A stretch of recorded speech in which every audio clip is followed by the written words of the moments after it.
Drury at Wembley.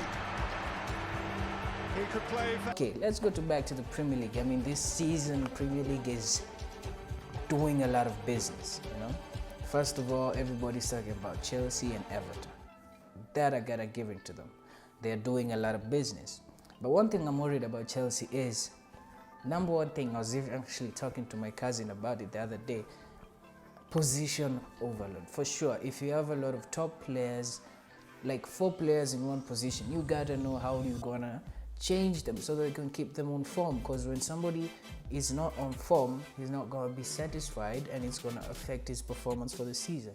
That's another thing.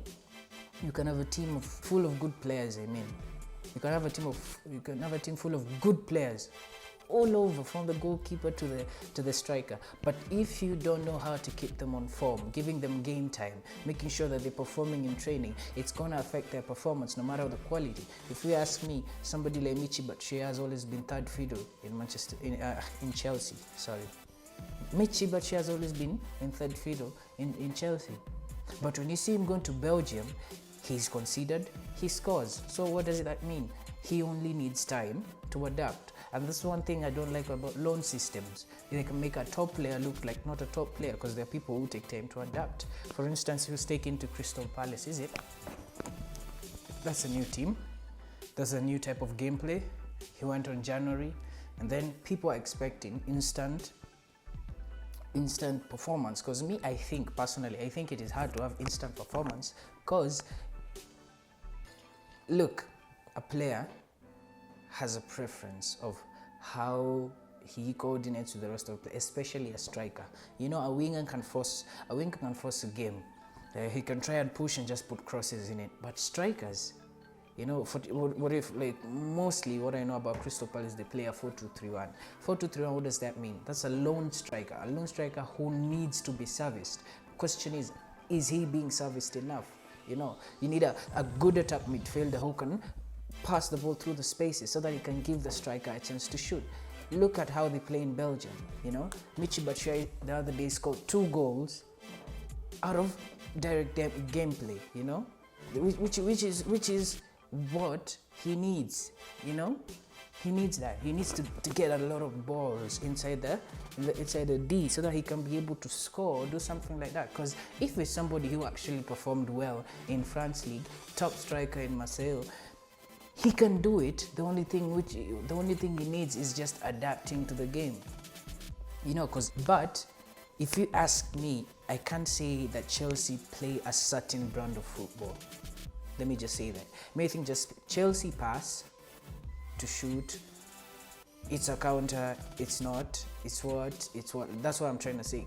So I think that's one of the first things that they should really want to know. Because I think with the squad that there is right now, Chelsea could play out of good counter-attacking football. Look at Ziyech, a perfect long passer.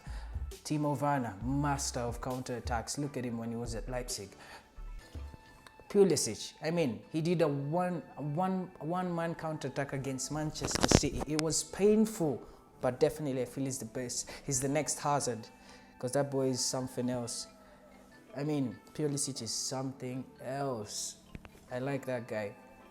I wish we had bought him, but yeah, we got Ferran Torres, another boy coming up, 20 years of age, and he's speeding up like a small Mbappe. Get out. So we was talking about Chelsea. Chelsea have done a lot of signings. Timo Werner, Ziyech, Kai Havertz, who's the other guy? Chilwell. You know, they haven't sold the players in that position. Chelsea have 4 strikers as we speak. You get? They have 4 attacking midfielders as we speak. You know? So my only worry is, you know, we as fans have this vibe of it's like FIFA. The way you sign somebody on FIFA, you know, you sign Kai Havertz, put him in the team, he starts scoring goals after 1 or 2 games, or if you're unlucky, even the first game he scores about 2, so it means he's adapted well. But it's not FIFA, it's real life. First of all, they're learning new languages, for instance, you know. Loftus-Cheek is there. I like that guy. He's a good type of player, but last season he was really affected by his injuries. Another player is what's his name? Ross Barkley. What I came to realize is I think Ross Barkley performs well as an attack midfielder, not a midfielder, because Ross Barkley was bossing midfield in Everton. I mean, when you're playing against Everton, you always had a 60-70% chance that Barkley is going to score you. How is that so hard in Chelsea? It's because of the brand of football. Chelsea don't have a brand of football, which is unfortunate, because if you don't have a brand of football, it's really hard for new players to adapt to a system that doesn't have its own brand. Quite unfortunate. So that's what I was thinking, because I think now that Lampard has got all these players, he should be working on a brand of football, because use their players into their strengths. I like Ziyech because this guy can score from outside the box. He can enter the box. He can give you a long pass, He's like the modern Fabregas, He's like the modern Fabregas. He gives you a long pass that cuts off the midfield of the field to the other side. Look what they were doing with David Neres and what's his name? And Quincy Promes. Long balls. Chelsea can testify to it because Ziyech did a number on them, So I was thinking, now that they have all these players, Lampard should be thinking about how he's gonna create a brand of football, if you ask me. That's what my thinking is. Another team. Another team is Everton. Wow. Everton is already a star-studded team, if you ask me. When you play FIFA, you don't see players with the hype that you see on TV. You see with their performance and how the potential of growth, because I play FIFA a lot. So Everton is definitely a team to consider, because they have James Rodriguez. He's a attacking midfielder. What do you call it? It's the modern attacking midfielder. A guy who can play the all front three, except the striker. He can play, James Rodriguez can play the right wing, left wing, attack midfielder. But I'm feeling in this one, he should actually play him at midfield or attack midfielder. Because another thing, they have signed a player I used to wish for the longest time Arsenal could sign. Because Arsenal need a bossing midfielder, somebody like Abdoulaye Doucouré. This guy is a beast. I wonder why teams like Arsenal go so far to look for great players when you have somebody like Doucouré, you have somebody like Pereira.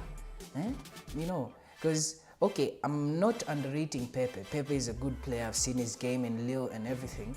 But look at Gerard Deulofeu. That guy sometimes bosses the whole game alone. He runs from post to post. He's somebody who can change the game, because lack of good wingers forced Aubameyang to be a winger from a striker, because that's what he is. He's a big time winger. Striker, sorry. Which I wonder, why would you want to go and buy somebody for 70 million and you've not checked your own league with players who have adapted? Because Deulofeu is a very, very good player. Look at somebody, there's this player I like so much of Wolves, what's his name? Diogo Jota. Because I'm definitely sure Wolves are never going to sell Diogo Jota about 70 million. Especially to Arsenal, no. Because I noticed another thing, that Premier League teams like to overcharge big teams like Manchester City and Manchester United. Because I'm definitely sure if Man City were the ones who wanted to buy Chilwell, we would definitely be sold for at 70 million. Even if you check the previous bids, they were splashing a very crazy amount on us, and Chelsea, I don't know how much they bought him for, so which doesn't make any sense to me. Another signing Everton have made is Alan. I saw a meme the other day, football memes, shout out, you're doing a lot of stuff. I saw a meme the other day when PSG wanted to buy Alan at £80 million and they refused. Everton refused to sell Alan for £80 million, and now Everton have bought him for £21.7 million. Wow, Everton, you're really joking. Napoli, you're really joking. You need to be serious. You gotta make some money. You gotta grow like Ajax or something like Southampton. They're making a lot of money with the youth players and young players. When opportunity comes, you have players in your academies and stuff. So, make some money. Everton are looking to buy Lozano from Napoli. It seems, if you ask me, as much as possible, Ancelotti is trying to bring his Everton squad, which means he was building something at Napoli he was not given the chance to accomplish. Because definitely, even when he was at Napoli, he wanted to sign James Rodriguez, and now Everton have made his dream come true. So if you ask me, if Everton are patient, they're gonna see something else from Ancelotti, because this guy's a legend. If you ask me, he's a legend. He has how many Champions Leagues? This is Carlo Ancelotti we are talking about, you know? So, Everton, look out for Everton, look out for Everton, look out for Everton. Because I don't doubt Ancelotti for a second. Next, Manchester City. Nothing to lose if you are betting on Manchester City. Definitely. That's my team. I'm sorry for knocking the mic. That's my team. So check this. One of my tough seasons is this one. We lost Leroy Sané. Leroy Sané is one of my best players in Manchester City. It was painful. But check this. He wanted to leave. Which, even if I was a coach and he tells me he wants to go somewhere else, which is a big team, and he's young, he's only 23 and he's blasting this football, European football, I mean, I know it's painful. I kind of feel even Pep Guardiola was feeling the pain as well, but he had no other choice because Leroy Sané had made up his mind. And since he had the whole season not doing anything, which could have led him to fight with his thoughts and everything, but I think it's okay. I'm still making peace with it that Leroy Sané is no longer with us. I can't imagine playing without him in FIFA. It's hard to imagine, because my wingers are Sané and Sterling. That's my wingers in Manchester City when I'm playing FIFA, and that's gonna be hard because I know that, man. But we got Ferran Torres. That boy is a speedster. Get up. I saw him play against Germany the other day. That boy is something else. I think Guardiola is gonna create a beast out of him, which I like. I'm ready to see how he's gonna play or coexist with the fellow Manchester City players. I want to see that. I don't know if you have a Spaniard in our team.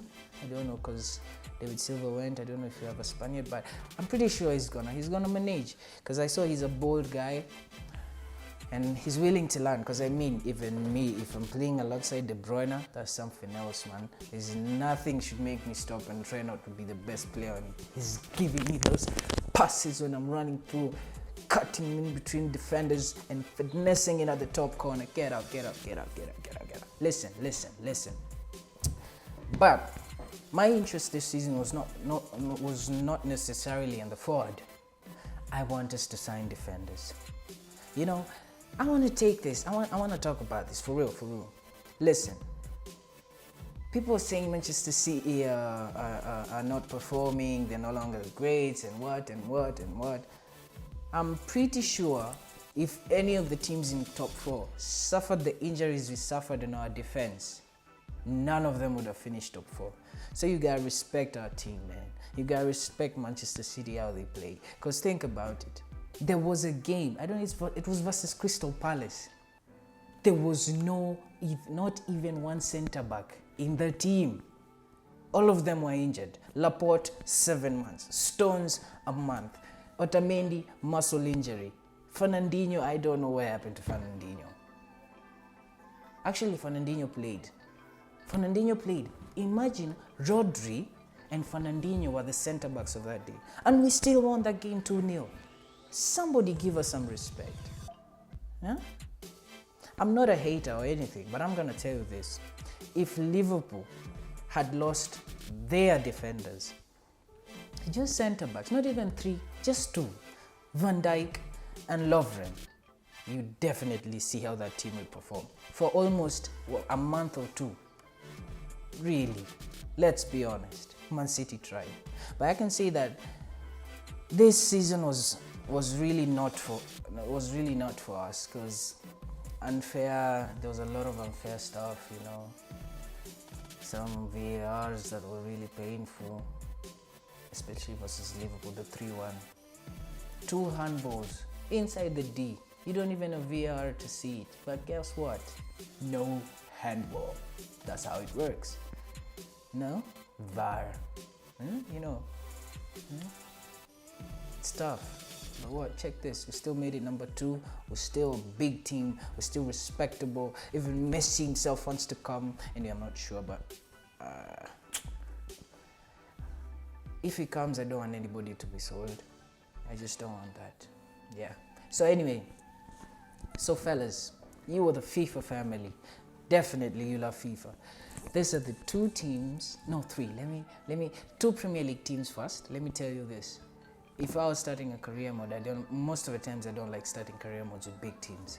I like building the team from down, creating players, not creating, scouting players, young players that you've never seen with funny names.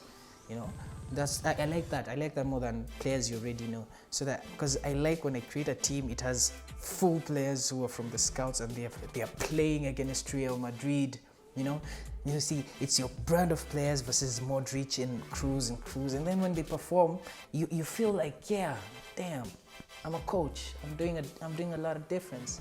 Yeah. So if you ask me, I can tell you this. Everton definitely is a team to consider because Richarlison, highly rated. Calvert-Lewin, he's an underrated player. Because if you ask me, and Calvert-Lewin, if he goes to a team that doesn't have pressure, like Everton itself, Everton doesn't have a lot of pressure, if you ask me. He's something else, because he scored a lot of goals. If you ask me, he scored a lot of goals. Everton, he was the top striker, actually. He was their top striker. So, I mean, for me, let's not underrate Calvert-Lewin. Yeah, let me say that. Let's not underrate him, because, I mean, that player is good. He's good. I'm a big fan. So, who else? Highly rated players. Let me tell you something. Everton